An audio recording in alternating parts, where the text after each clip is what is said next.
I pledge allegiance to the flag of the United States of America and to the republic for which it stands, one nation, under God, indivisible, with liberty and justice for all. Thank you. We have quite a number of applications before us this evening, a number of cards for speakers. As most of you already know, you have 3 minutes to speak. Thank you.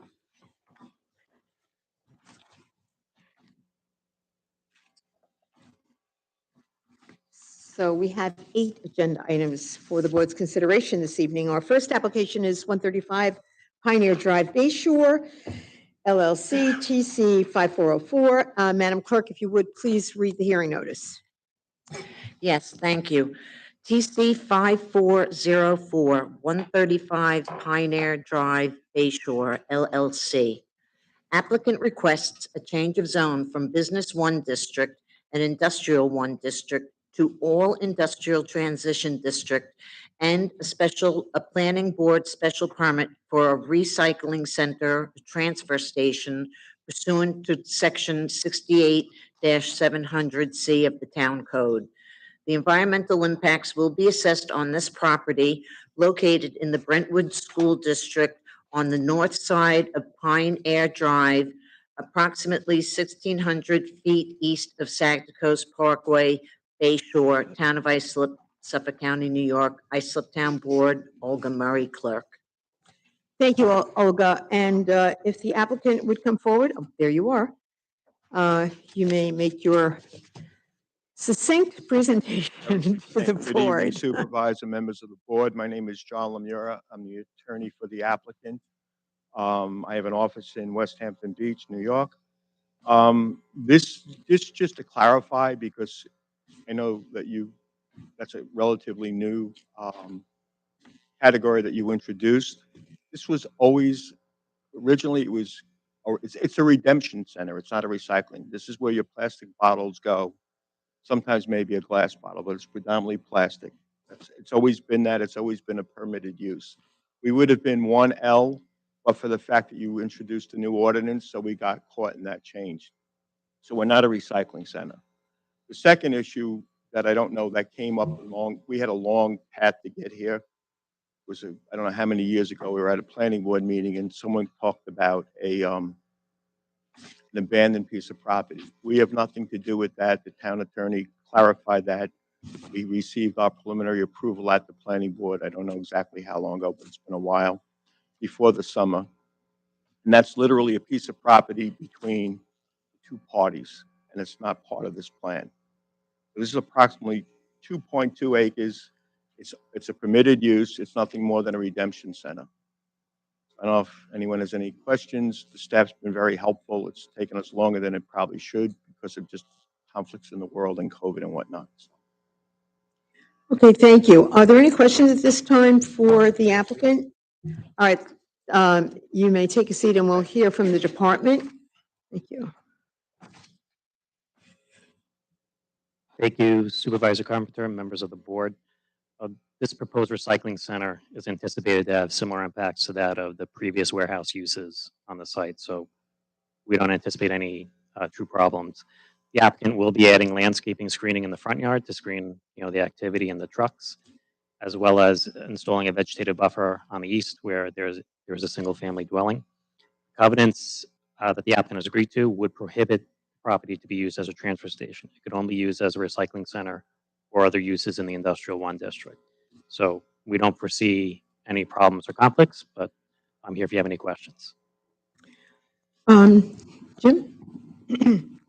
Sean, not my office. I received a call today from the attorney on behalf of the Brentwood School District. And I recommended at this late hour that they email you the letter that they were going to present tonight. Did you receive that email? I have not. Is there anyone here on behalf of the attorney Yes, from the there is. Brentwood? There is someone here. Okay. Thank you. Are there any other questions for the department while they're? Sean, this backs up to the train tracks, right? That is correct. And previously you may have said it, but what was the site used before? Been used for manufacturing and warehousing in the past. The CO is for an industrial building, but we know historically it's been used for warehousing. So it's going to be very similar truck traffic patterns coming in and out and stuff like that. Okay. And the application is going to require some approvals from the ZBA? Yes, so because it's in a new zoning district, they'll actually have to reapply for any setback variances that they were previously awarded.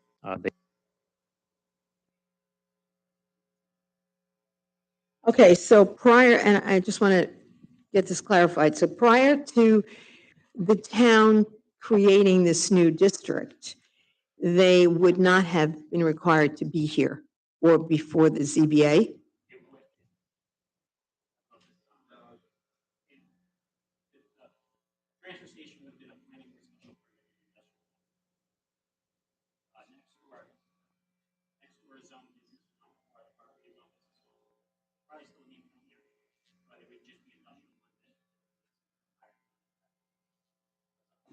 Gotcha. Okay, we have a number of cards, speakers wishing to address us on this issue, so why don't we hear from them, and then the applicant, if you want to come back with the department, you certainly may. The first speaker is Emily Fallon. All right, come forward. You have 3 minutes. Timer's right up there, so. Certainly. You want to take that? Thank you, Mark.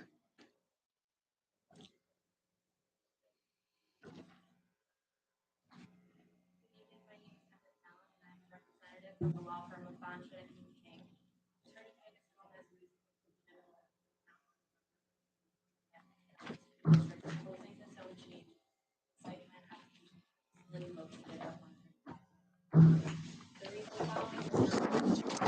that was bad.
To the Industrial Transition District. Presumably, this is because the town code does not allow for outdoor storage and parking within the Business 1 and Industrial 1 districts. The applicant has been operating its facility in noncompliance with the town code for decades without facing any repercussions. Now, the applicant seeks to bypass the town code by rezoning the property solely for its own benefit while causing further adverse impacts to an already overburdened neighborhood. This constitutes spot zoning and is impermissible. The town board will face judicial scrutiny if it approves the requested zone change. Additionally, environmental justice is a pressing topic for regulators. New York has passed the Climate Leadership and Community Protection Act, aiming to address the disproportionate impacts from climate change and environmental pollution on disadvantaged communities. The property is located within a census tract that is currently designated as a designated community criteria DIC by New York State. Within this tract, the environmental burden is higher than 70% of census tracts statewide, and the population vulnerability is higher than 64% of census tracts statewide as well.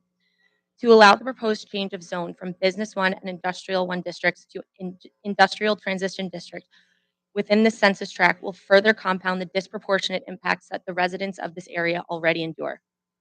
Further, data published by the New York State Educational Department shows that 97% of students within the district are members of minority groups. Moreover, 89% of students in the district are economically disadvantaged. Legalizing an additional solid waste facility in a low-income, predominantly minority neighborhood goes against Okay, environmental justice. thank you. We have a copy of what you were reading, so I'm sure everyone will review it.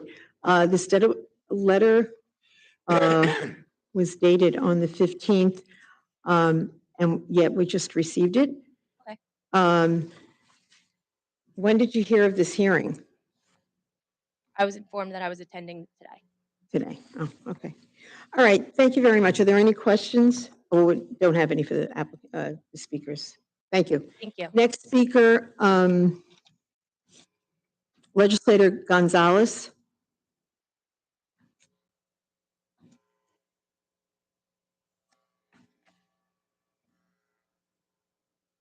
Good evening to Town Supervisor and the board. Well, I'm here today when I realized that this zoning change was going to be um, put forth today. And so this would be actually in the community, the second transfer that is going to be put in the community of Brentwood. I'm asking if it is at all possible to really look at everything that has been said by the attorney for the Brentwood School District and to do some due diligence. I've been there now for a couple of weeks, taking pictures and taking videos of the constant traffic that's happening at the location. And so it is something that across the street, the organization that's been around for about 50 years is Pronto. The traffic or the trucks when they're backing in there are causing a serious dilemma as the trucks are just backing in their containers and causing traffic to try to go around the truck. And it's going to really cause a serious accident one of these days, and it's going to be soon. But to endure the community another and the community that lives in the area and the minorities that are there that have to contend with the first transfer station, which is Omni, and now this one. I think it's really doing harm to the community and to the students and the children of the particular area. So, I mean, being there, I saw at its current business the backing up of these tractor trailers and the damage that it's causing to Pronto because they have to move all the way towards the front. They have destroyed, I don't know how many more sprinklers and the grass and the sidewalk, which I've already, like I said, taken pictures. So I'm asking if it's at all possible for at least another cycle to table this and really look at all the information that is put forth here today. Thank you. Thank you, Legislator. All right, that's all the cards that we have to speak to have signed up. The applicant is welcome to come back to address any of the comments that were made. Yes, I'd just like to clarify some of the remarks that were made. And obviously zoning and land use is a contextual topic. That neighborhood is not a residential neighborhood. They've been in operation since 2016.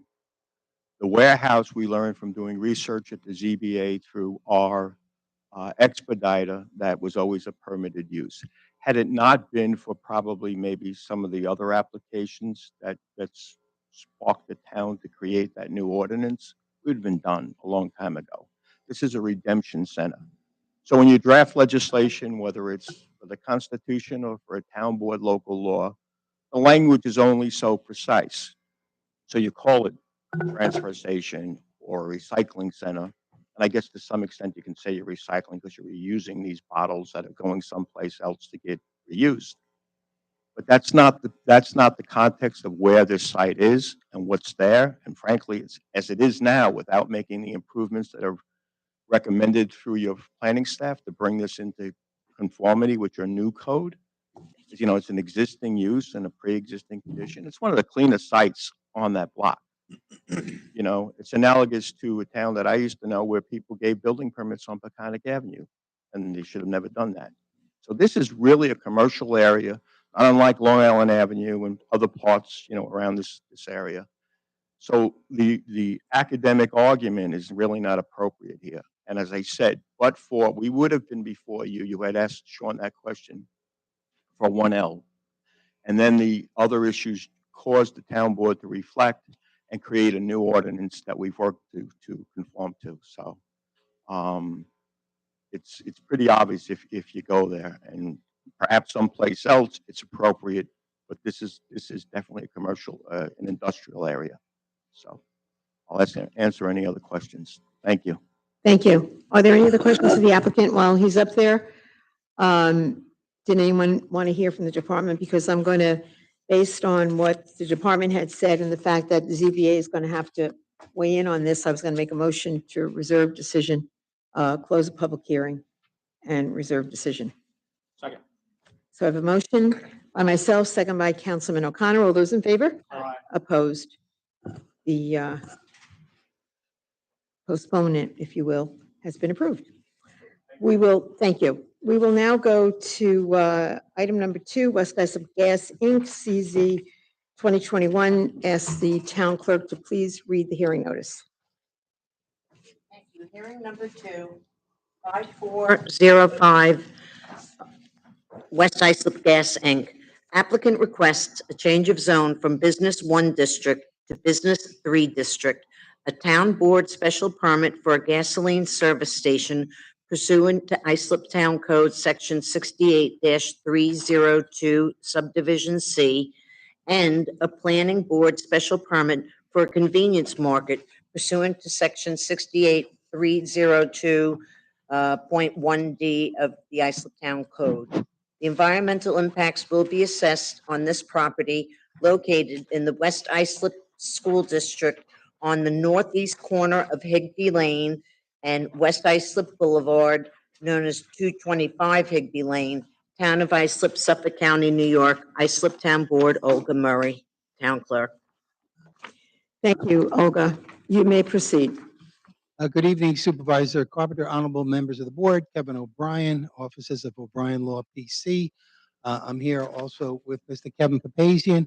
Kevin Papazian is a licensed professional engineer who has prepared the plans which are before the board, PSS Engineering and B. Thayer Engineering. As noted in the record, this is an application involving an existing gasoline service station. As set forth on the plans, and I've handed up some plans, maybe make it a little bit easier. They're reduced size, they've got the colors. And it's an existing gasoline service station, which was constructed in about 1951, so it's been operating for over 60 years. And while it's permitted currently, according to the new zoning ordinances and codes, in order to continue to operate a service station and to operate a convenience store, correct zone, while we're in a B1, we need to be in the B3 zone. So the only reason we really want to be in the B3 is that's the correct zoning district for a gasoline service station. And the scope of the project essentially is to take the existing gasoline service station, which is a repair-oriented service station, give it a physical upgrade because it hasn't been upgraded in quite some time, convert the service bays into a convenience store operation, reconfigure the pump islands slightly, erect a canopy over that, over those pump islands. We have met extensively with planning. We did have some prior plans which were presented before, and perhaps our eyes were bigger than our stomachs at that time, where we were seeking more pump islands and bigger canopy and a lot more stuff. And perhaps with the sound reasoning and recommendations of planning, we acquiesced to reduce the amount of pump islands in half. So we basically going to have 2 pump islands over a newly constructed canopy. We're trying to give the visual impact of it, and certainly my engineer's here to answer any questions that you might have, but to give it a residential sort of type of look. I mean, the area is a mixture, quite frankly, of business, industrial, and residential. So we'd be using the canopy type of style, which would have the asphalt shingles, and, give it a softer type of a look. We've prepared traffic information, which we've submitted to planning, and we've reviewed the covenants and restrictions which are proposed. Um, The only slight thing I see is that I think the recommended hours of operation were from 5 to 11. I think we currently operate from 5 to 12, if that'd be okay. But all the other covenants and restrictions that are in there are perfectly acceptable. Discuss them with the applicant.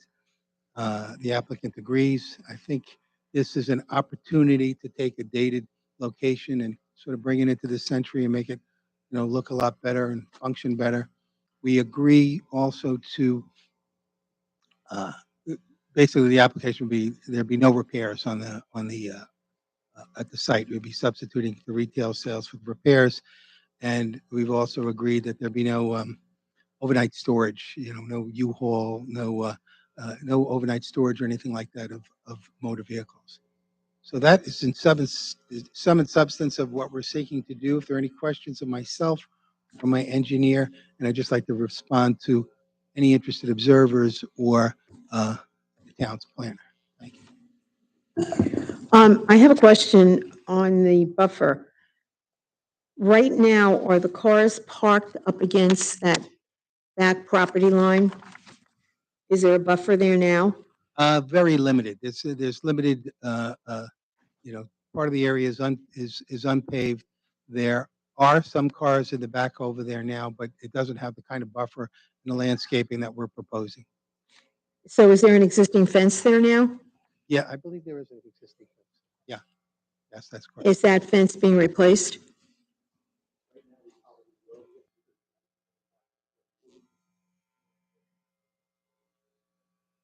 Okay. And you will be maintaining the appropriate buffer? Yes, And did I hear you say no repairs? So this Yes. is basically going to be pumping gas and a convenience store? that is correct. No repairs and no overnight storage of motor vehicles. Is there somewhat of a convenience store there now? Yeah, it's like, what you see a lot of is the office area. Right. The office area has lottery tickets, some snacks and stuff Gotcha. like that. Not what So a quasi convenience store. All right. Are there any other comments or questions for the applicant? Okay, not at this point. Let us hear then from the department.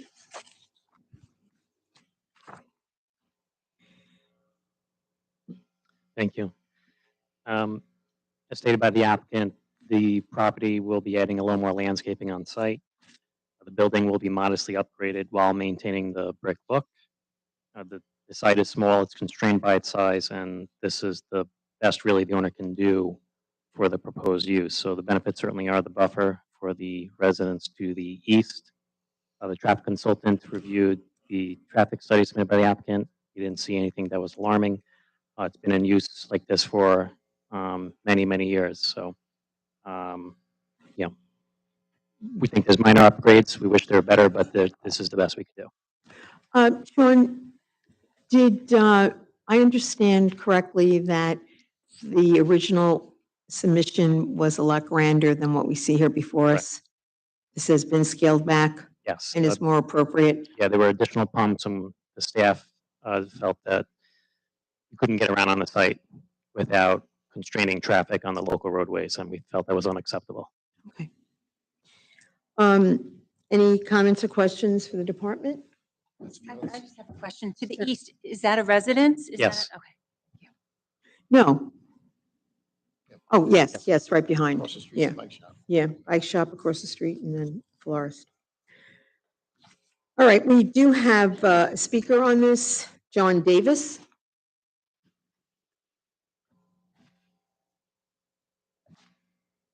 Yes, good evening. John Davis, address 503 Avon Place, West Islip. Speaking on behalf of the West Islip Association, we had submitted a letter to planning prior to the initial hearing. And given that the the scope of the project has been reduced and the number of pumps particularly, and given the improvements to the site, and also the fact that this really has been an operating gas station for well over 50 years, we are in support of the project. The only concern we have, and I'm not sure it's totally remedied, but I'm sure planning has been working on it, is the ingress egress on West Islip Boulevard. It's always been a disaster there because people cut across the two turning lanes, or they'll be coming in off of Higby Lane, kind of diagonally across West Islip Boulevard. I'm not sure, but looking at the sketch, how far that ingress egress has been moved back towards the east on West Islip Boulevard. But I hope that can be minimized, so that the width of that can be minimized, so that it's as far away from the actual intersection as possible. There's a left turn lane and a right turn lane coming out of West Islip Boulevard onto Montauk Highway. And we do get a lot of cars currently zigzagging in and out of the gas station, cutting right across the opening of that intersection. They'll literally go right in front of you if you're parked waiting at that red light for that light to turn green. So that's the only concern we have. If that intersection, or that ingress and egress, has been addressed in that fashion, so that it's as far back to the east as possible, we will still be supporting the project. Thank you, Mr. Davis.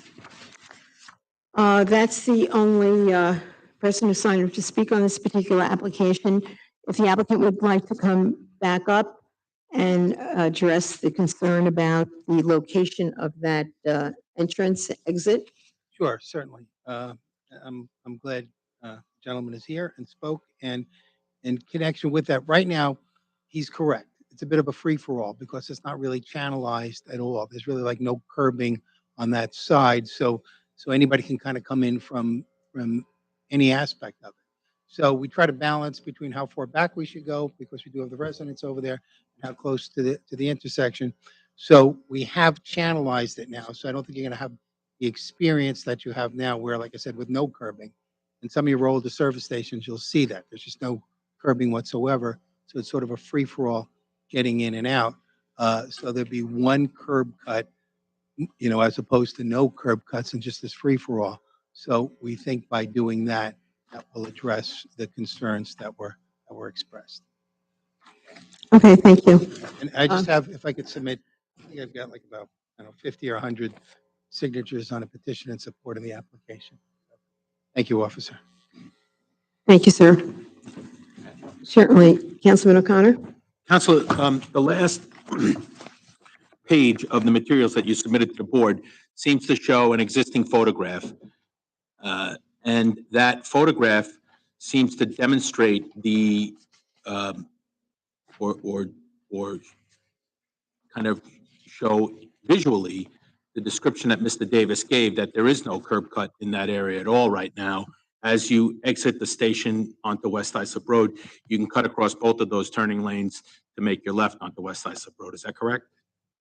Uh, The last photograph of Oh, it. no, I have that. I'm just trying to get forgive me, my left and my rights. Straight away. So yes, I do see, and West Side Stuff Avenue is over there, and I'm not sure if it's directional, maybe, And this is the traffic engineer and the All right, let engineer me, on. Right, the last picture you see is, seems to show existing. Is that existing? no, it's not. What it's showing is, it's not really about the curb cut. It's showing more about the building and the canopy, because in the last meeting we had with the planning board, they wanted to see what visualization would look like when we changed the elevation of buildings. That's not really drawn to scale over there. I'm not talking about renderings. I'm talking about the photograph that was submitted to the town board, which is a Google Maps photograph. This is right here. Seems to show the existing. No, no, You have- That's the existing station. yeah. This That- yeah, photograph here. that- Okay. I don't have that one. And- That one is basically the existing condition, where there's not, like, right now, we're proposing a corner landscaping curbed area, and then we have a driveway. Right. And the rendering that was offered to the board showing proposed seems to show that that opening is reduced somewhat by both a curb cut closest to Higby Lane, which shows some plantings there, and a curb cut further down, I guess, towards the east side of the property.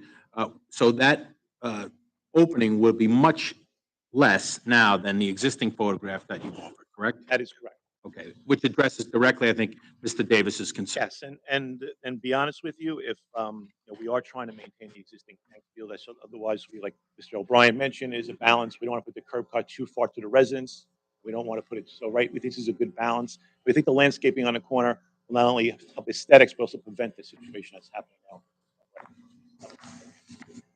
That'll help us. Thank you. Sir, can we get your Thank you. address, please? Kevin Papazian, ESNS, DE, 29 Sunnyside Boulevard, Woodbury, New York, 1179.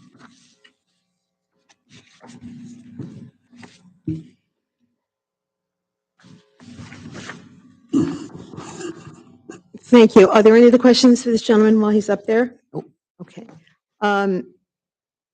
Did anyone have any other questions for the department on this? Nope. Or did you feel necessary to opine on anything that was mentioned here, Sean? Okay, great. Do I then have a motion on this? Make a motion to close the public hearing, accept the negative deck, and approve the change. We have a motion. Do I have a second? Second. Second by Councilman O'Connor. We have a motion and a second. All those in favor? Aye. Opposed? It is approved. Thank you. Thank you so much. Have a good evening. You too. Happy Thanksgiving. Thank you.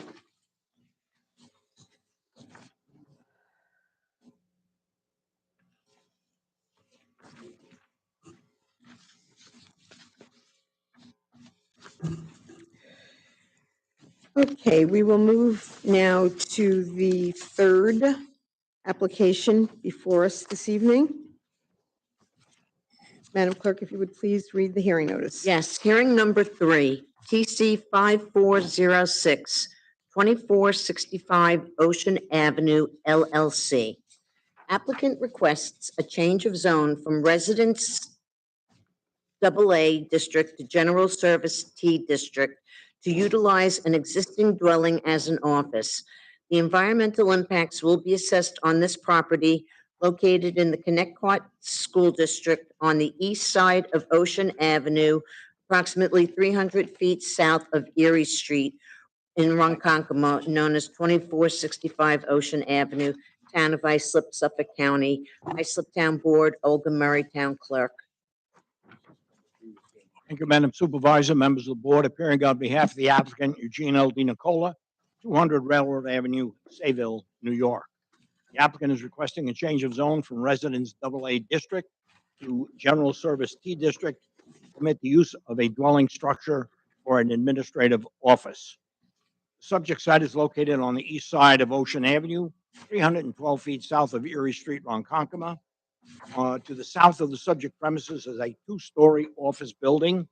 And then south of the two-story office building is a Sunoco gasoline filling station with a convenience store. That would be the northeast corner of Johnson Avenue and Ocean Avenue. To the west, across Ocean Avenue, is the administrative offices of Serve Pro, which is a fire damage repair and restoration operation. And adjacent to their administrative offices, which is located in a former single-family dwelling, is their equipment yard with trucks and equipment parked outdoors. There is a commercial building toward the rear of that property. Those properties are zoned Business 1 District. The north and east of the subject premises are single-family dwellings. Now, Ocean Avenue is a main north-south arterial highway with 4 lanes of traffic and a center turn lane. The New York State DOT count as of October 2020 was 23,700 average daily trips. Now, the subject site contains 20,000 square feet of plot area, has 100 feet of width on Ocean Avenue. It has erected thereon a 2-story frame dwelling structure, approximately 1,584 square feet in size, and a detached 2-car garage containing approximately 490 square feet.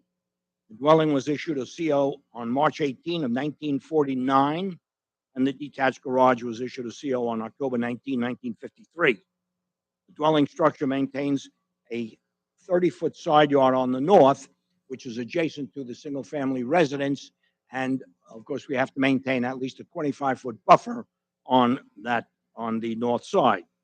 Adjacent to the office building on the south, the dwelling structure itself is set back 36 feet, but the detached garage is set back only 7.8 feet. The applicant wishes to maintain the 30-foot buffer, as I have indicated, on the north, since it is adjacent to a single-family dwelling, and the uh, detached garage on the south, um, because it's between the dwelling and the southerly line, precludes any access to the rear of the property for parking. The site requires 9 parking stalls. However, the applicant is providing 4 parking stalls, again, due to the inability to access the rear of the property. A site plan is in front of the podium, and I handed up site plans for the board to show the location of the structures on the property.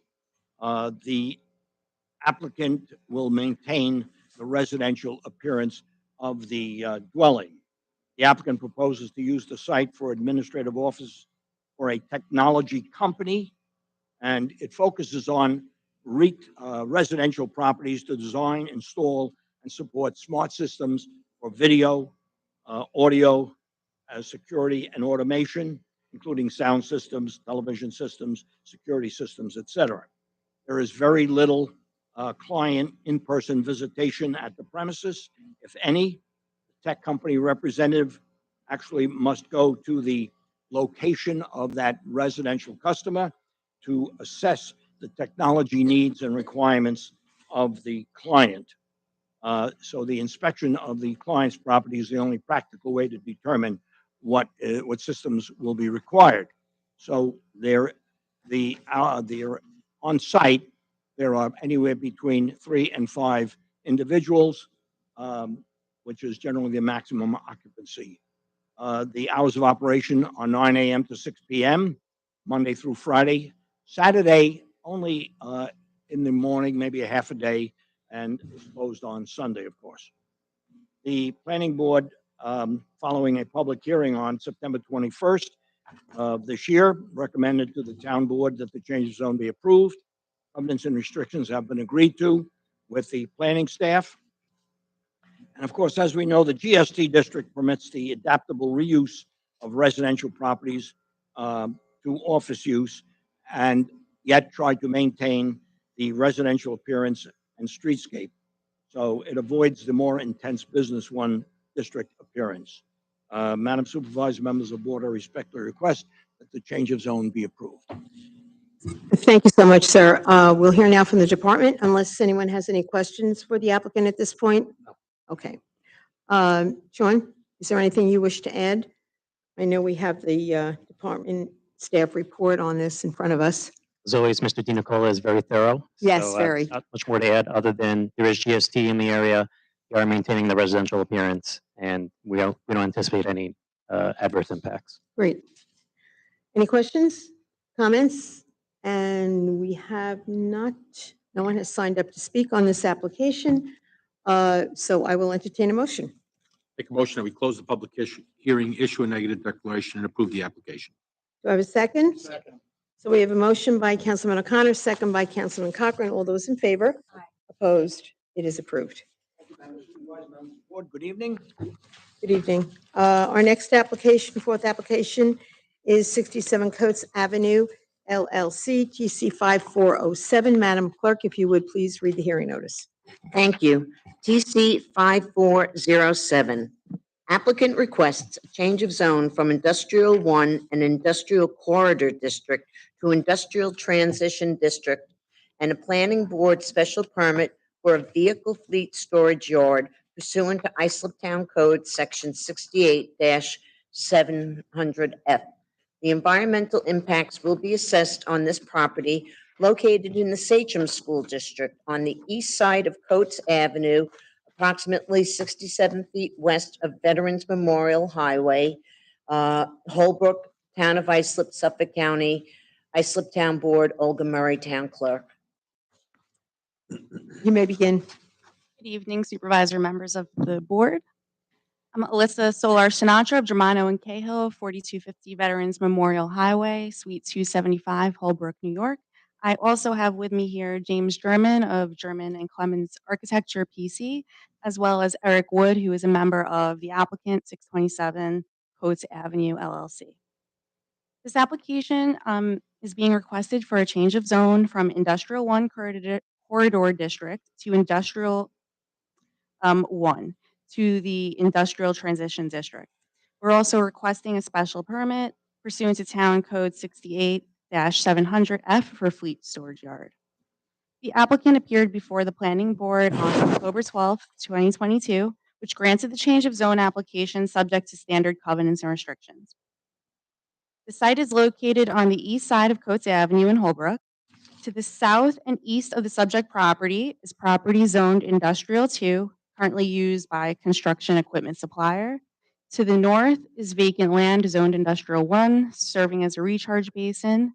Across Coates Avenue to the west is a closed landfill owned by the Islip Resource Recovery Agency. And to the rear of the property is woods. The site is not adjacent to any residential use. The granting of this application will allow the applicant to operate a car transportation company for the transportation of off-lease vehicles and vehicles scheduled for auction. This project consists of constructing a 34,470 square foot paved parking field, which will be utilized by the applicant to receive and store vehicles overnight for an approximate 3-day period before the applicant transports the vehicles back to dealerships or other designations. The site will also be used to store the applicant's car carriers, including a tow truck, which are utilized to transport and handle the vehicles to and from the site, and then once they're on the site. The applicant submitted a site plan prepared by German and Clemens, which you'll see to my right. The site plan shows that there are 39 parking spaces provided, including 3 spaces for the applicant's car carriers and 1 space for a tow truck. The applicant has agreed to a proposed covenant with planning staff, limiting the number of new and used vehicles on site to 36. There is also landscaping provided substantially on the premises. The front of the lot will be substantially landscaped to screen the vehicles from the road. In accordance with our discussions with planning staff, the applicant will be providing over 50 feet of landscaping along the frontage of Coates Avenue. The applicant has also agreed with planning staff that no stacking system will be installed on the property. The site is otherwise compliant with the town zoning code and no variances are needed. We've discussed this application in detail with planning staff and have incorporated their recommendations. The change to industrial transition district would be appropriate here, as the purpose of this district recognizes the need for additional opportunities for outdoor storage of and parking of vehicles. This concludes our initial presentation. Thank you. Are there any questions for the applicant? No. Okay, let's move then to the department.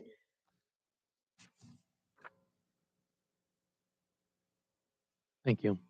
That was pretty thorough. The only thing we might add is, it's my understanding the site has been the subject of environmental remediation. So having a use like this where people aren't, living or actively working on the site is probably a better use of the site. So that's the only thing I would add.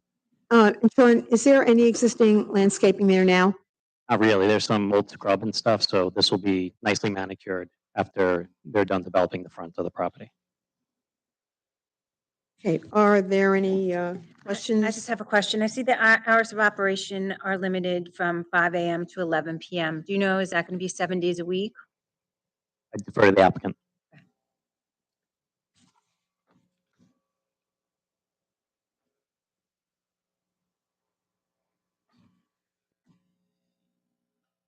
Typically Monday through Friday and maybe half a day on Saturday. Thank you. Any other questions for the department or the applicant? No one has signed up to speak on this hearing, so I will entertain a motion. I'll make a motion to close the public hearing and adopt the negative declaration and approve the change of zone. We have a motion. Do I have a second? Motion by Councilwoman Mullins, second by Councilman Guadron. All those in favor? Aye. Opposed? It is approved. Thank you. You're welcome. The fifth application is Captain Permit Michael Arado, TC 5408. Madam Clerk, if you would read the hearing notice, please. Certainly. DC 5408, Captain Permit. Applicant requests a change of zone from Residence AA to General Service T in order to permit a medical office. Site plan modifications are required as part of this application. The environmental impacts will also be assessed on this property located in the West Islip School District on the southwest corner of Montauk Highway and Secretog Lane, West Islip, Town of Suffolk, Town of Islip, Suffolk County, New York. Islip Town Board, Olga Murray, Town Clerk. You may proceed. Michael Arado, Captain Permits, 245 Route 109, the West Babylon. So we're trying to change the zone from AA to GST. Currently, it's operating as a doctor's office. It's been like that since the 50s. The current doctor purchased this property in 2001. It was originally CO'd as a one-family dwelling with professional use. Currently, that whole area over there is commercial, mostly doctor's offices. There's actually a new doctor's office going up right next door to his. Still going to be operating as a doctor's office. Nothing in the building is being changed internally. They just need to remove the residential on this property because Northwell is going to be taking the building over. They can't take the building over if the residential is still stuck to the property. So that's pretty much why we're here. Nothing inside the building is going to change. No interior alterations. All the exam rooms that are in there are going to stay the same. Have submitted an updated site plan to planning. As you guys know, we already went in front of them twice. We made all the changes that they wanted to the site plan, added additional landscaping, added access to the building from the sidewalk. Everything that they'd asked for, get done, update the site plan. Some restrictions were already agreed upon, submitted back to planning. Just so you know, when Northwell does take it over, there won't be any additional doctors inside of the office, so it won't increase in that capacity. There'll always be only one doctor inside the office, whether it's the current doctor or a Northwell doctor. There'll only be one doctor inside the office. So again, nothing inside the office needs to change with regards to the amount of rooms that are inside, the amount of foot traffic. It'll still pretty much be the same. That's currently there, and that's been operating like that since the 50s. Any other questions? Are there any other questions? Who's the present doctor that's there? Dr. Last name, I'll spell it out for you. It's Antoniadis, Antoniadis. Thank you. Any questions? That's where the property's right in the corner with the stoplight is, right? Yeah.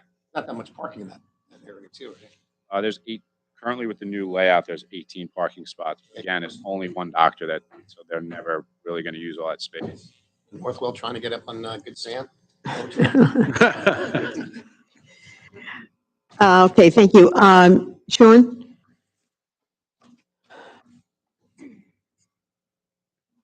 Is there anything you wanted to add? No, not really. I want to make sure that what was said on the record about there would only be one doctor going forward, regardless of who that doctor is, that once this present guy leaves, that they don't bring a whole team in. So is that in? It's not on the covenants, but we have imposed similar covenants on other medical offices, so we would have no objection to adding that. Okay. Since they've stated that, if it were to change substantially, then they'd have to come back and ask for permission for relief. Okay. Okay. Any questions or comments for the department? Okay. We do have one speaker, John Davis. Yes, John Davis, President of Willets Point Association, P.O. Box 55, West Islip, New York. Our association runs along Secretog Lane. We have membership from Montauk Highway on down to the bay and onto the side streets in that area. This building was built and has always been used, I believe, as a doctor's office. It does have an appearance of a residential building. Essentially, it fronts on Secretog Lane. I realize the address is Montauk Highway, but the front faces Secretog Lane. in, years past, we really tried to preserve the residential zoning along that stretch, but we have supported other applications such as next door at 722 Montauk Highway, new building under construction there now. I think it had the same application a few years ago to change to a GST, and I think that's working out well with that building. As an association, we're in support of the application. The only thing we're concerned about, there was some discussion about moving the entrance, which is an entrance exit in one spot, a little bit further towards Montauk Highway, which we thought would be a bad idea. There had been one there years ago, and it was a traffic issue at that intersection. I don't know if that location is being proposed to be moved at this time or not. Hopefully not. And the only other question, you mentioned how many doctors would be there. You're just putting that on the record. Years past, there were probably 3 or 4, and parking became an issue. So the cars were parking on the street. Then the town added no parking signs. I'm not sure those signs are still in place, but it has not been a problem for a number of years. But it did occur. I guess it's something that could always happen again, but it's not a problem at this time, and it has not been for quite some time. If anybody from Northwell was here, I would encourage them to pay membership dues to our association, but that's not mandatory. We would ask for it. And essentially, that is it. We still support the application. We supported it at the planning hearing, and given the improvements they're making with landscaping there, I think this will be an improvement for us. Thank you. Thanks for coming down, John. I would just ask either the applicant or the department to address the issue of the entrance. Is there any plan on moving that entrance? Okay.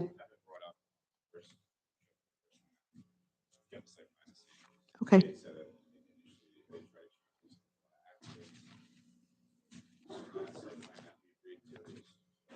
Okay. Thank you. And you might want to tell your friends at Northwell to join. Are there any other questions or comments for the applicant? No. Or the department? Hearing none, I will entertain a motion. Make a motion to close the public hearing, accept the negative deck, and approve the change. Motion by Councilman Cochran, second. Second. By Councilman O'Connor. All those in favor? Opposed? It is approved. Thank you. You too. Good night.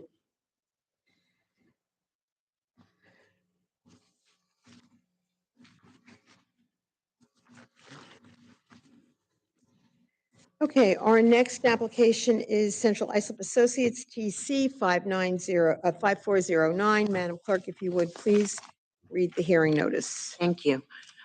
Hearing number 6, Central Islip Associates, LLC. Applicant requests a modification of covenants and restrictions associated with TC 5070, specifically to modify the affordable housing requirement outlined in the Lowell Avenue Revitalization Plan. The environmental impacts will be assessed on this property located in the Central Islip School District on the northwest corner of Lowell Avenue and Eastview Drive, Central Islip, Town of Islip, Suffolk County, New York. Town Board, Islip, Olga Murray, Town Clerk. The applicant may proceed. Yes, good evening. Stephen Lo Squadro on behalf of the applicant, 649 Route 25A, Rocky Point, New York. Madam Supervisor, members of the board, this is essentially a companion application to the application that follows next on the calendar, which is that of Vesta Acquisitions. It's a modification, as has been mentioned, of a deed of covenants and restrictions, substituting, as was mentioned, for the Lowell Avenue Revitalization Plan with the movement of affordable units to the Vesta Acquisition site, which is located on Carlton Avenue. That's going to be the movement, or the transfer, if you will, of 39 affordable units. There will be, and has been negotiated, a cash bond that will guarantee the performance of the construction of the affordable units.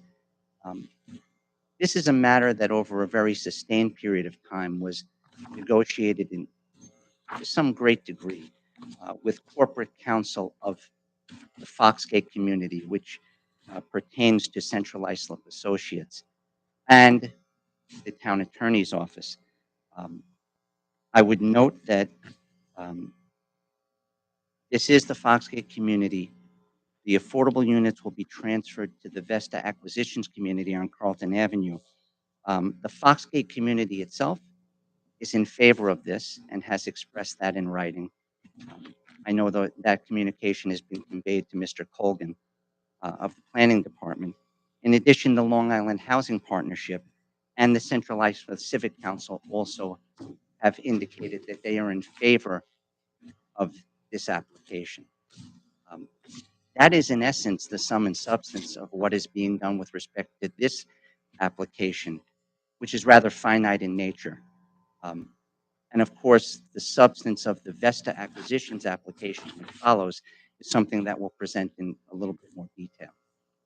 If there's any questions that I may ask, I may answer. If you have any that you wish to ask, I'd be very happy to answer them, or also confer with our principal, Mr. Puntillo, who is here on behalf of the applicant. All right, thank you. I think it seems pretty clear that before we can act on the next application, this has to happen, where the affordable housing units are being transferred to the 5410 application, and that there's also a cash bond that's going to be put forward, and the units must have building permits within 3 years and built within 5. Yes, there was, as I mentioned, Madam Supervisor, those are part of the conditions, yes, that were negotiated back and forth. I would note that the town attorney's office was very strict in a number of requirements and conditions so that it would be well known, not just to the town, but to the public, that this would take place. And all of those ultimately were agreed to by the applicant. Okay. Any questions for the gentleman that's up here right now? All right, Sean, it's pretty clear, but if you need to add something? I know this is something that you guys have worked on for extensively with the town attorney, and we appreciate all the efforts. Yes, and given that this appears to be a true difficulty in finding a place for these affordable units, in light of what's transpired over the past, I think, 12 years or so, this appears to be a workable solution. And, the guarantees that they'll do it or forfeit $1.25 million hopefully assures us that the necessary affordable units will get built. So I don't know if the board wants to act on this until they've heard the subsequent application, but basically, I think both have to be approved for either one to really take effect. Well, it seems to me that, and I defer to council, but this would have to be approved before we could act on the other, correct? Mike? Yes, Madam Supervisor. Oh. Is that correct, or should we take them in tandem? Okay. Yes, they certainly are. All right, let's move forward then. We'll hold this in abeyance and we'll move forward with application 5410, Central Islip Associates LLC, CZ 2022-015. Madam Clerk, again, please, if you would, read the hearing notice. Thank you. TC 5410 Vesta Acquisitions LLC. Applicant seeks a change of zone from Planned Development District, Sub-District Educational Campus to Planned Development District, Sub-District Retail Service, Residential, and Office in order to construct retail building, rehabilitate 3 buildings for a total of 24 residential units, construct 106 senior residential units, and construct a medical office building. A minor subdivision is also requested. Site plan modifications are required as part of this application. The environmental impacts will also be assessed on this property located in the Central Islip School District on the southwest corner of Carlton Avenue and South Research Place, Central Islip, Town of Islip, Islip Town Board, Olga Murray, Town Clerk. Thank you, Olga. You're welcome. You may proceed. Good evening again. Stephen Lasquadro, once again on behalf of the applicant. This is the application of Vesta Acquisitions LLC. As Mr. Walsh noted, in essence, this is inextricably interwoven with the prior application. This particular application is a change of zone from PDD-EC to PDD-RS and PDD-MF. Two things I would note initially. One, that the principal, as I mentioned, is present, as are representatives of Holzmacher Engineering, VHB Consultants, and Cameron Engineering. They are here to answer any questions that you may have should they arise or make further presentation that you may require.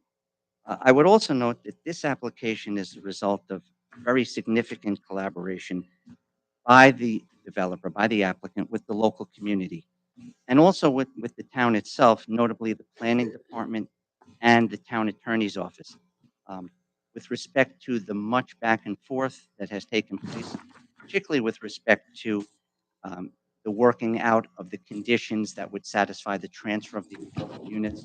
On behalf of the applicant, I would express our thanks to all involved, particularly the professionals at the town. The final plan before you, referred by the planning board, I would also note as well, reflects a significant reduction in square footage and overall use of the site, as opposed to what was previously proposed in the past. It eliminated a gas station, a convenience store, a car wash, and a quick serve restaurant with a drive-through. All of these changes, as the plan evolved over time, were done to respond to concerns from the planning department and also inputting concerns expressed by the local community. This is a 13.6 acre site. It's on the west side of Carlton Avenue. It's a mix of residential and commercial uses. There are 130 residential units. There are 106 in the main building, and then 24 that are located in cottages. Now, there are 3 cottages with 8 units in each. And it's important to note that these are historic cottages. And it was very important to the applicant, very important to the local community, and to those who expressed their input on behalf of the town, that the historic cottages be preserved and renovated and rehabilitated. That is being done here. It's a significant aspect of this application. The cottages, in addition, are going to serve a very important need, and that is that residential component. This application will serve individuals who are afflicted with autism and also veterans. Again, that is something that was a very significant part of the application, something that evolved over time in input with advocacy groups and consultation with the town. So that aspect of the application, 3 cottages with the 24 units, will serve those individuals, veterans, and those with autistic needs. There are 2 commercial pad sites as well. There's an Aldi, and then there is a medical clinic. Now, each of those uses reflect a need that was expressed by the community. So they are uses that were desired. Again, they evolved from prior uses because a medical clinic is needed, will be accessible to those nearby. And the Aldi provides a supermarket that was expressed by local community members and civic organizations that is a need that was very urgent or pressing in the area. There has been a very broad cross-section of support, we would note, from the local community and other groups, and those are expressed in letters that we provided previously to Mr. Colgan in the planning department so they could be made part of the record.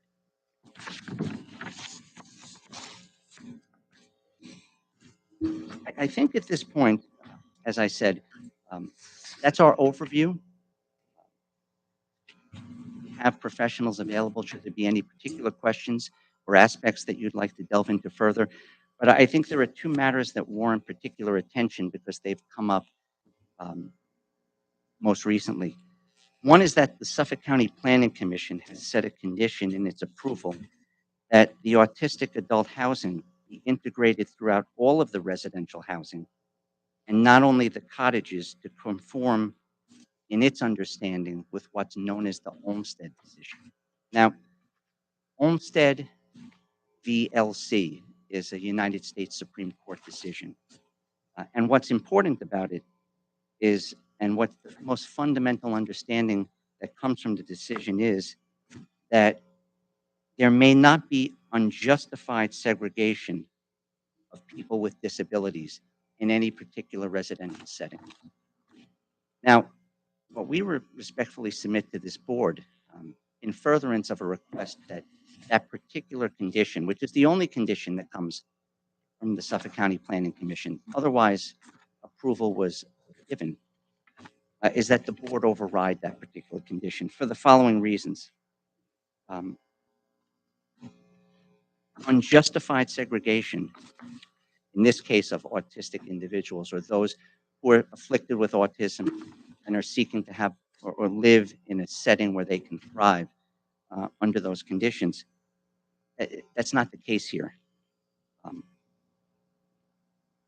Those particular individuals who are afflicted with autism, who will be living in some of the cottages, will have full use of all of the amenities on the site, all of the facilities, all of the uses of the site. They'll integrate with and interact with everyone else who's there in a residential capacity. And quite frankly, even those who are there for commercial needs or uses, whether it's the clinic or whether it's the Aldi. And given that fact, and taking into account what we know the Olmsted decision mean and what it represents, and clearly there would not be unjustifiable segregation here. And of course, the flip side is as follows, that by allowing those afflicted with autism who are going to have the opportunity to live in the cottages, to be in a setting where they're with similarly situated individuals, they'll have an opportunity to thrive and to grow and to have their needs addressed more appropriately. So based on the totality of the circumstances, we respectfully submit that it's a very fair conclusion to state that the condition of the Suffolk County Planning Commission is not warranted in this circumstance. And while their thought regarding that may be laudable, and while their desire to apply Olmsted, of course, is appropriate in any circumstance, it doesn't justify the request here because it's just not the case, and the facts do not support that.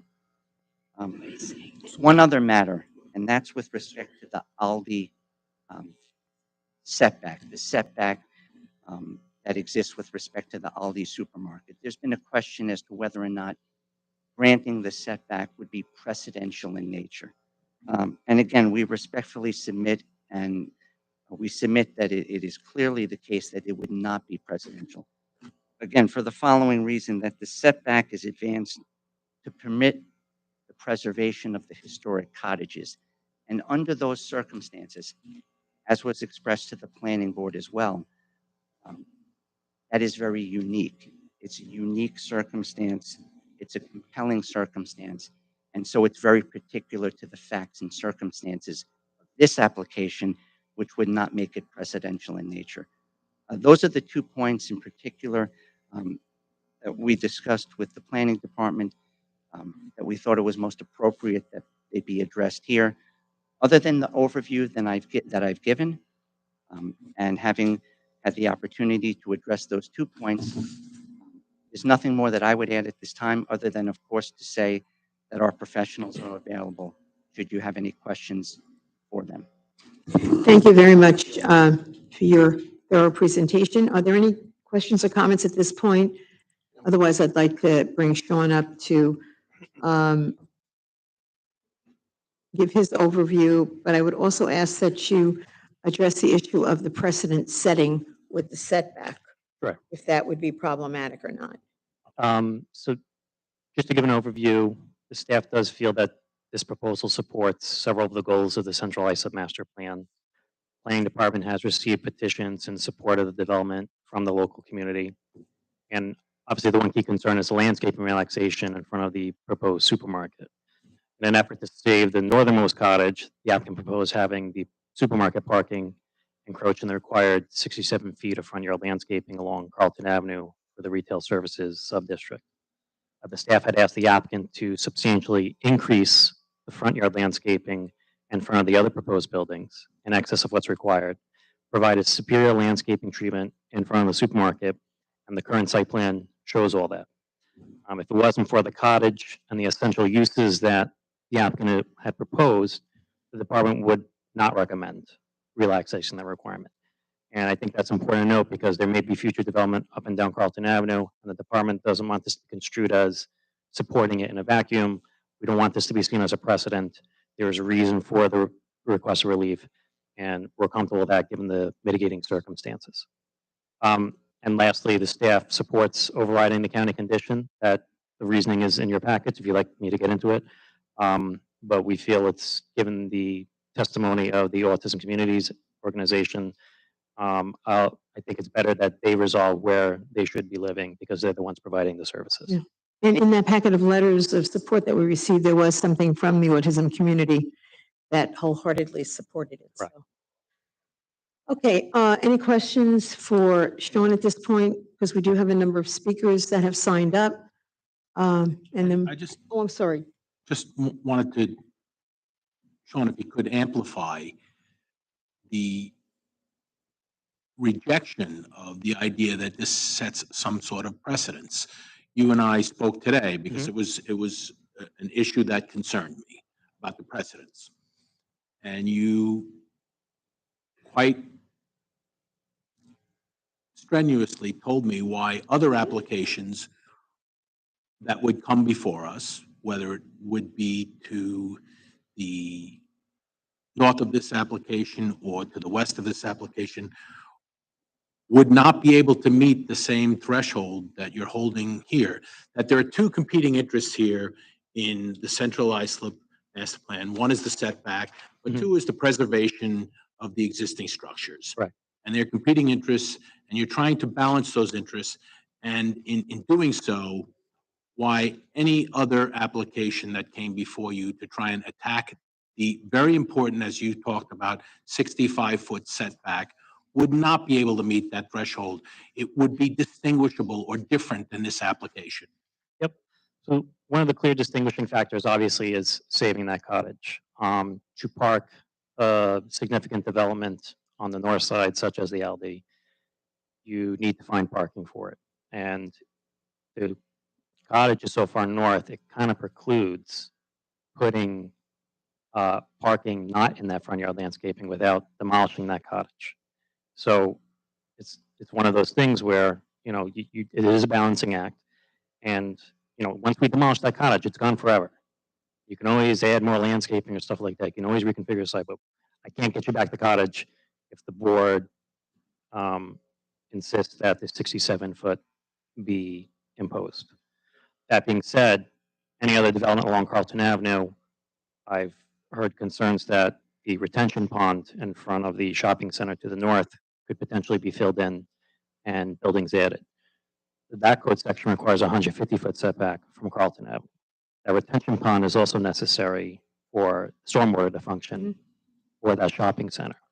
So I can't foresee any scenario where filling in that pond and putting buildings on top of it would A, be a good idea, or B, comply with the Central Islip Master Plan. There's also vacant property on the east side of Carlton Avenue. I believe all those, other than some of the existing approved Belmont structures, are set back at least 67 feet. There's no structures that I know of that are in danger on the east side that we would need to worry about bending the rules. Any other additional development that happens on the east side, they should have plenty of room to comply with the setbacks and park structures with careful planning. So I think those are the key distinguishing features here. So again, we don't want this construed as a pattern or something we would definitively support for other applications. There are unique circumstances here, and The cottage is very unique. I haven't seen anything like it. We took a tour of the buildings. They're pretty interesting, unique, and significant. So the planning staff firmly supports preserving the structure. Sean, thank you. I think you've made it abundantly clear that this does not set a precedent. Are there any other comments or questions for the department at this point? All right, let's go to the cards. We've got a number of speakers here. Again, you have 3 minutes, and the first speaker, Alyssa Kyle.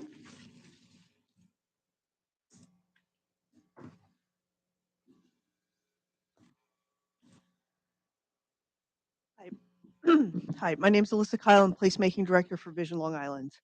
Vision Long Island would like to express our support for this project. We think, though it's in a very automobile-oriented area, that the uses within this site are compatible, and the internal configuration of the site does allow that the residents um, can have access to these uses without necessarily needing to drive everywhere. We support the preservation of the historic buildings on the site and the new residential building being designed in a way that complements and harmonizes with those historic structures. It also kind of has a similar feel to many of the other residential developments further north and kind of continues that. Um, Whereas the grocery store kind of connects more with the other larger commercial structures that are in the site behind this one. So it kind of relates to both of those uses. Um, uh, there's a lot of, there's lots of internal landscaping and walking paths, which for both recreational and for access to the various uses on the site that we think is beneficial to the project. Um, we think the town could probably lighten up on their parking requirements, but we do support that most of the parking, particularly for the residential building, is hidden within the building so that it's not all surface parking that is visible as you're walking around. I think that's all. All right, thank you. Thank you. Sharon Whitty?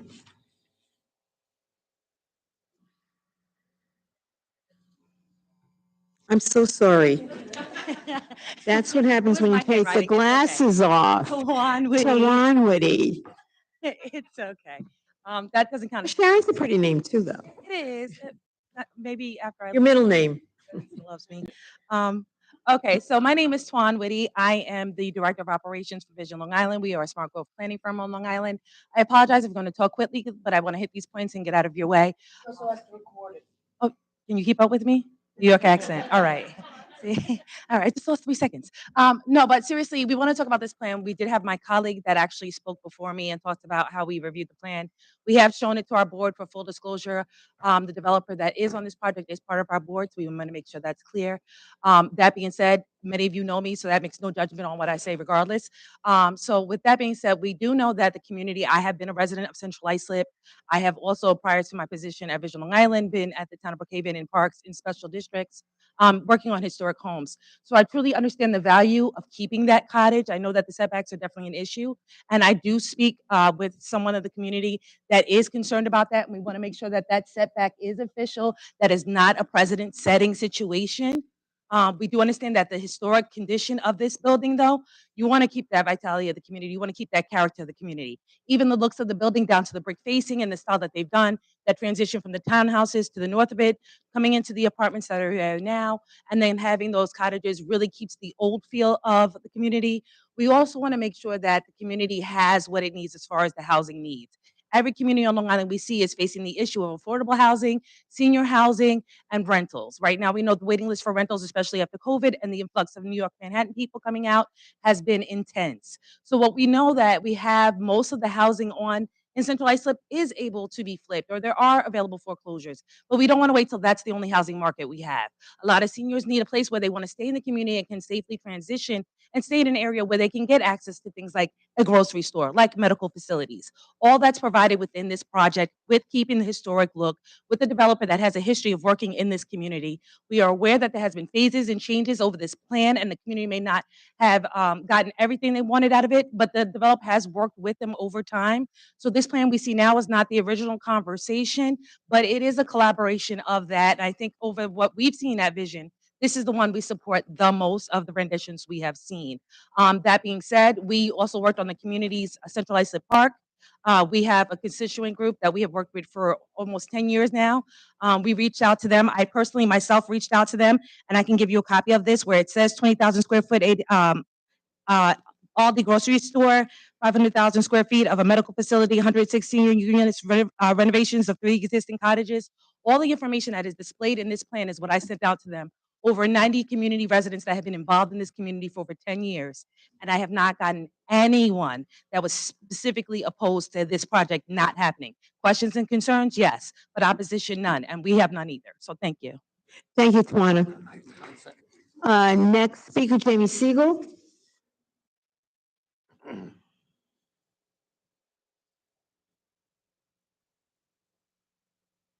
Evening, Supervisor Carpenter, honorable board members. My name is Jamie Siegel. I'm the president of the Foxgate at Islip HOA. I'm really speaking on both the previous and this item. As you're aware, Central Islip Associates, owner of the adjacent Foxgate rental parcel, has an application before the town this evening to address the affordable housing requirement for that property. Several years ago, one of the council members approached them to remove the affordable units on the Foxgate site, transfer those units to the Lowell Avenue neighborhood east of Foxgate. The program was called the Lowell Avenue Revitalization Plan. They worked with the Long Island Housing Partnership to execute that plan, and after 2 years, their effort they were unable to obtain ownership of the properties within the Lowell Avenue area to renovate build as affordable units. As a result, they now propose to meet the Foxgate affordable housing requirement by transferring units that would have been offsite in the Lowell Avenue area to Vestas Carlton Avenue development. We strongly believe this is a fair and good solution to meeting the Foxgate affordability requirements, particularly for the Foxgate community, as they will not be reintroducing them on Foxgate rental site as committed in our offering plan that was presented to us. We firmly believe this is the right solution and will benefit the Foxgate community as stated above. We are also in support of the senior veterans disabled development on Carlton Avenue. Our homeowners are excited at the prospect of an Aldi market and walking distance of our homes. In closing, we ask your support of the application for the Vesta Foxgate projects with hopes of making this plan become a reality. I have several members of the Foxgate community here tonight. If you want to stand up so that you. We have a little Thank you. entourage. It's not a big one. I think it's grand. Thank you. Thanks. Have a very good Thanksgiving. You too. Thank you, Jamie. Next speaker, Nancy Manfredonia.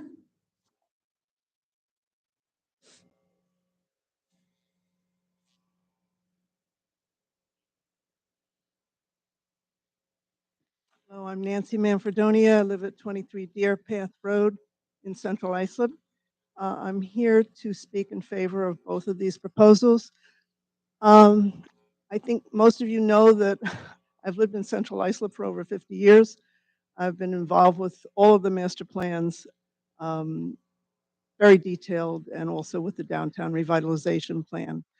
I am particularly thrilled with this particular proposal because of the fact that the developer was willing to protect those historic buildings. I also served on the County Historic Trust for over 20 years. So that was a really big plus for me. I think that the proposal as it's been hashed out and is presented to you now is a wonderful one, not just for the affordable housing component, but for the housing for the veterans and the autistic community. But I think that I have to speak for everyone who lives in that part of Central Islip, the southern part of Central Islip, to be able to have a supermarket that we can actually go to is a big, big plus. And I got to tell you, a lot of people are very excited about it. It also, again, it's been miraculous what's happened in Central Islip over the past 20, 30 years, but we have welcomed thousands of new families, whether it was in Park Road, Foxgate, Islip Landing, Courthouse Commons, now the Farrell community, and of course the Belmont, which is going to bring in more and more families. They can actually walk to the supermarket. It's amazing. I'm also working on a Central Islip History Trail, which will go past on sidewalks along this whole area. So the fact that we really have created a walkable community is a biggie. for me, and I'm sure everyone is very thrilled about it. Also, I know that you have letters of support from many organizations, including the Central Islip Civic Council, but I wanted to give you my perspective. Thank you so much. Thank you, Nancy, and thank you for all your years of advocacy for the community. It must be very exciting to see things coming to fruition finally. Next speaker, Paul Pedretti.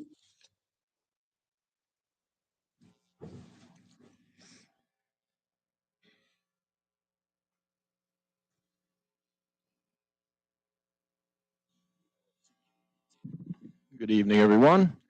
Paul Pedretti, 59A Chestnut Lane, Oakdale, New York, 11769. So I am chairman of the board of directors of Autism Communities. We're a 501c3 nonprofit that is totally dedicated to affordable housing opportunities for young Long Island adults that live with autism. Why do we exist? Because we have a fundamental problem here, which is the lack of affordable housing for individuals with intellectual and developmental disabilities, as well as their caregivers. So two big challenges on Long Island. Even though we love it here, it's one of the most expensive places to live. And secondly, it has one of the highest autism rates.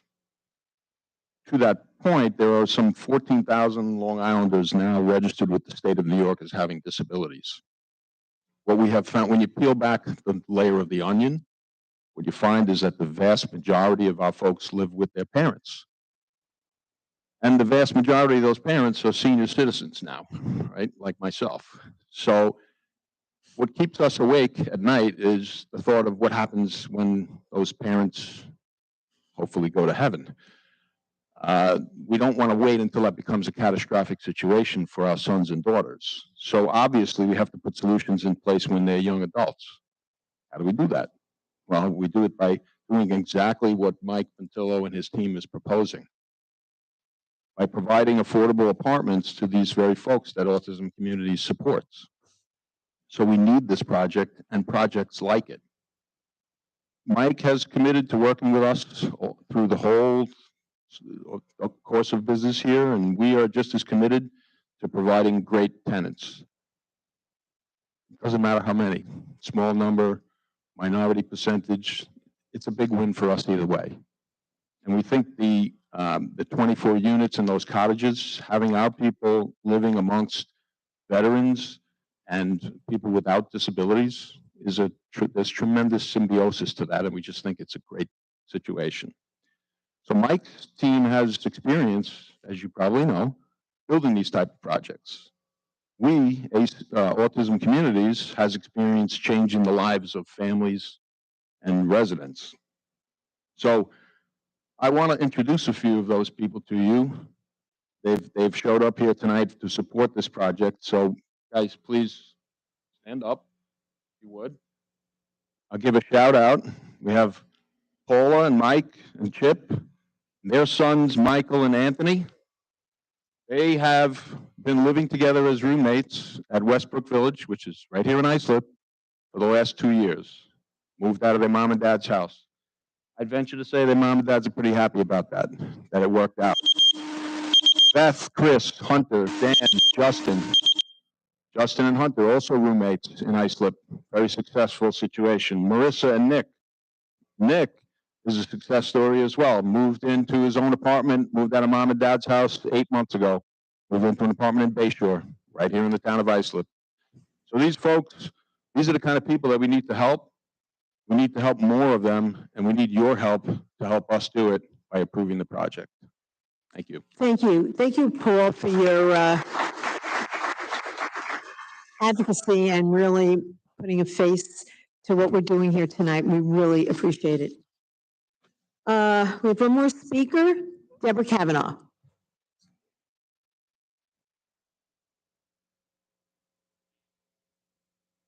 Good evening, Deborah Kavanaugh, President of the Central Islip Coalition of Good Neighbors. Let me first state the community, only part of the community is in support of the supermarket. The rest of the community is not. We had mixed feelings, which was stated in the original letter that we wrote.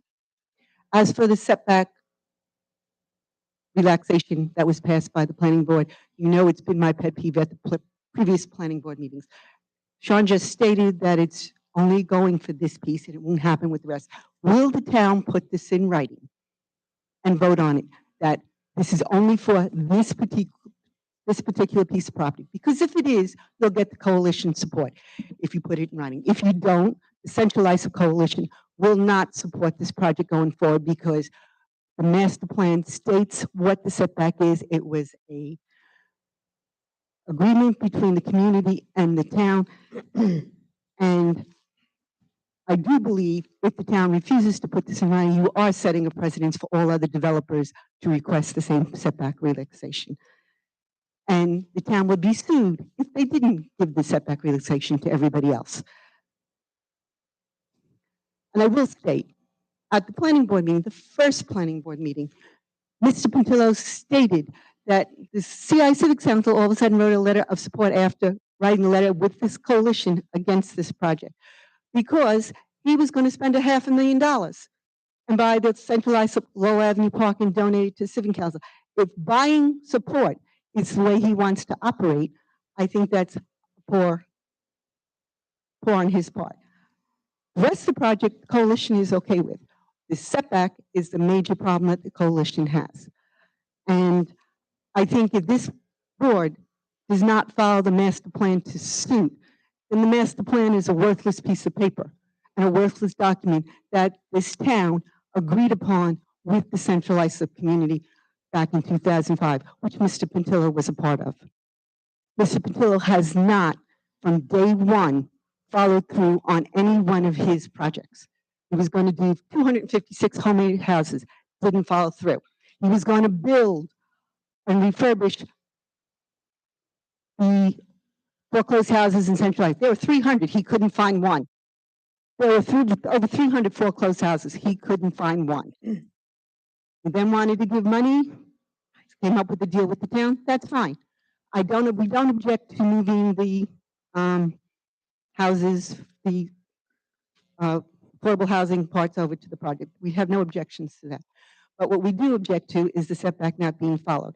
And as long as the town puts it in writing and votes on it on a town board meeting, we'll support the project. If the town refuses to do that, then everything Sean says to me doesn't follow suit, because I don't believe the town has a short-term memory that they will give setback relaxation. Thank you, Deborah. Sean, if you would come forward, I thought we had made it abundantly clear, putting it on the record, that this was not precedent setting because of everything that you outlined. Is that correct? Yes. And I'd ask counsel, Yes, I would agree with that. can you use the microphone?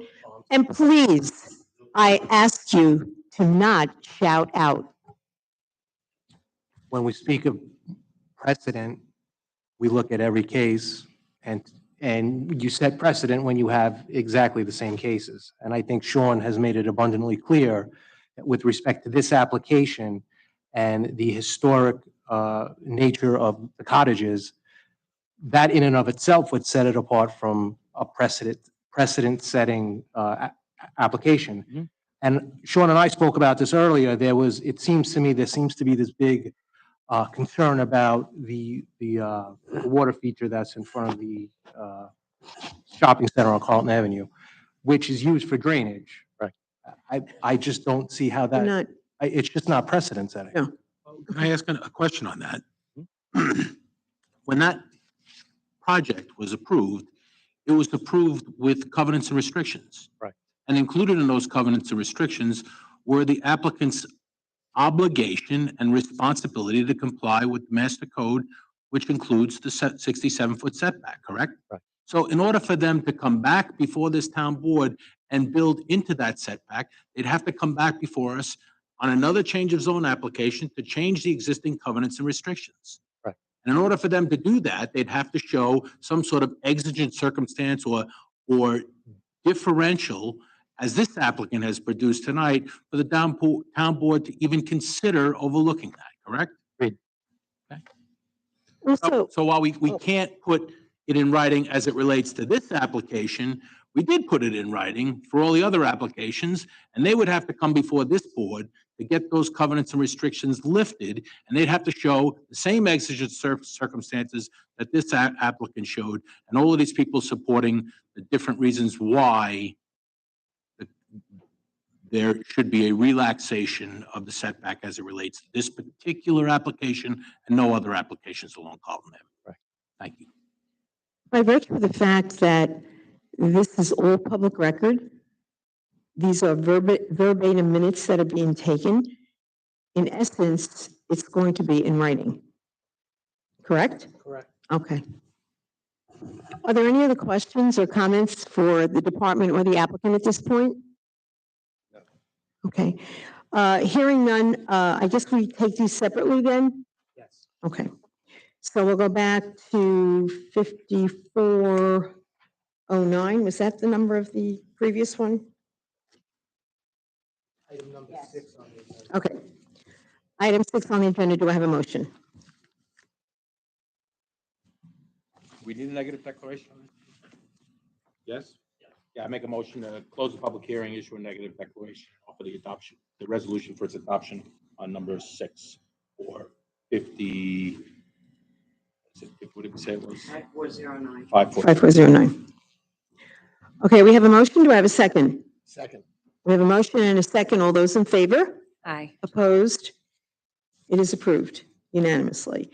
And that takes us to 5410. Do I have a motion?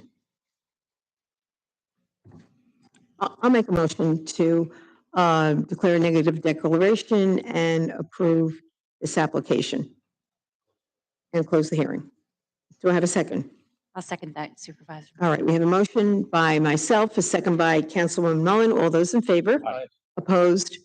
It is approved. Okay, thank you. We will now move to the final item on the agenda is R Squared Bayshore LLC, TC 5411.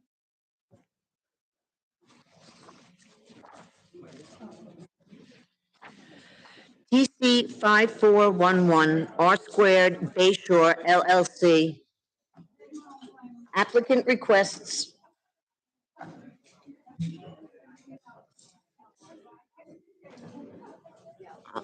I'm just giving the reporter a little bit of a break here.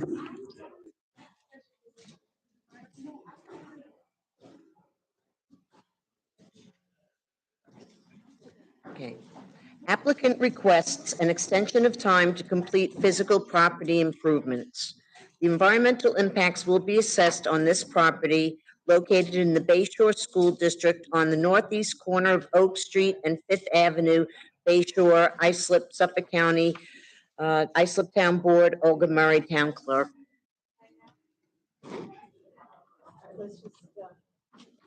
Give it a couple more seconds. Happy Thanksgiving, everyone.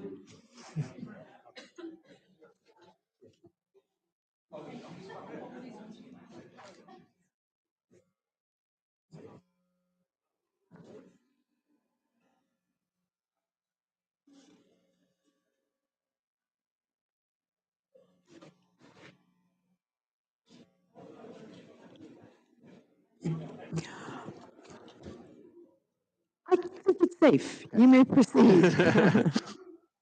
Mr. Supervisor, members of the town board, Guy W. Germano, 4250 Veterans Memorial Highway, for the applicant. I think you're all familiar with this property. This was a blighted property located on Fifth Avenue, the corner of Fifth Avenue and Oak Street. We were here in 2020, and we actually came in and redid the project, lowered the number of units and the parking requirements, and this board granted us approval. We're here today because we weren't able to complete our environmental remediation that's required for this site. That's actually being done by our seller. The site is located within what they call the manufactured gas plant area in Bayshore. It was impacted by the coal gasification plant that was on Fifth Avenue. And as it stands right now, National Grid has one final thing to do. They have to go underneath the building at the brick building at 22 Oak Street. After that is demolished, they've got a plan that they've come up with. The plan has to be approved by DEC. Once that's done, the building will come down. Excuse me a moment, Guy. Could you just open the door and ask them if they could move those conversations downstairs?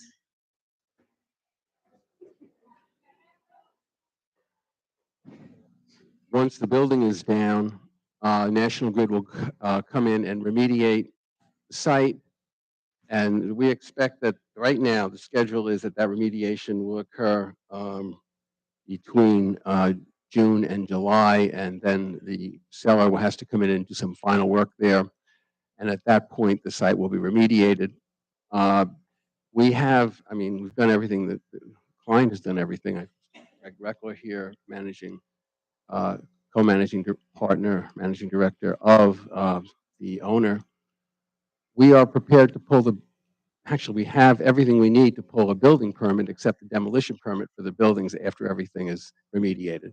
So we've completed site plan, we have completed review, building department review of the building plan, so we're ready to go as soon as this thing remediation is completed. Okay, so basically you're asking for an extension because of the extenuating circumstances. And I'm just trying to see, and you probably said it, but I was a little distracted. How much time are you asking for as an extension? Well, another three years. It's not going to take that, obviously, because. Okay. All right, are there any questions or comments for the applicant? Yes. Guys, this is the property that the plume ended up going under the tracks on the east side that they're knocked those buildings down on Union Boulevard? Well, behind Tommy's Taxi? No. Well, behind Tommy's Taxi? Yes, there's a big open field there now. Used to be a couple houses. Yeah, well, this is part of that. So we're looking at National Grid to go back from the property on Oak Street under the train tracks to where it ended up on Union Boulevard. What happened here is that this property is part of that impact. So here's what happened. When the coal gasification plant was in operation, they put a pipe under Fifth Avenue across to Oak Street. There's that vacant piece of parcel which is under contract, and they put a sump in there, not a sump, a septic or a cesspool, and they dumped some of the waste in there, and that's what traveled down in the area you're talking about, and that's what's under the building. Now they've been cleaning up. They remediated the site where the cesspool was, and now they're going to remediate the final the part under our building. So yeah, National Grid's been working on this a long time, taking a while. Do they have wells on the property? No. They got monitoring wells all around. I don't think there's any on our, they might be all around it. Okay, any other questions or comments? Sean, do you feel the need? Okay. Then I will entertain a motion. Motion to close the public hearing for the negative deck and approve the extension. Second. We have a motion and a second. All those in favor? Opposed? It is approved. Thank you. Thank you very much. Happy Thanksgiving, everyone. Thank you, and that is all that's before us. And motion to adjourn by Councilman O'Connor, second by Councilman Cochran. We stand adjourned, and everyone have a wonderful Thanksgiving. Thank you. You too.